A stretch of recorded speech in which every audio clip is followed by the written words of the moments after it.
वस्सलातु वस्सलाम अला मन ला नबी अबाद अम्मा बाद।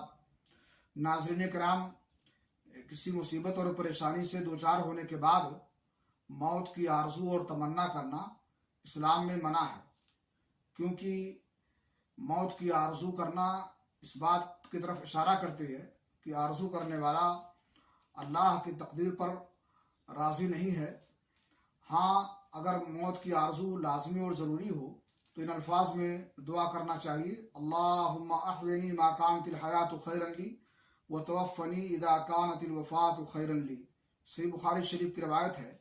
अल्लाह के नबी जनाब मोहम्मद रसूलुल्लाह सल्लल्लाहु अलैहि वसल्लम ने फरमाया, ला यतमन्नयन्ना अहदकुमुल मौत अला दुर्रिन असाबहु फ़इन काना ला बुद्दा फ़ाइलन फ़लियक़ुल अल्लाहुम्मा अहयिनी मा कानतिल हयातु खैरन ली व तवफ़्फ़नी इदा कानतिल वफ़ातु खैरन ली। कि तुम में से कोई शख्स किसी परेशानी के आने के बाद मौत की तमन्ना और आरजू ना करे।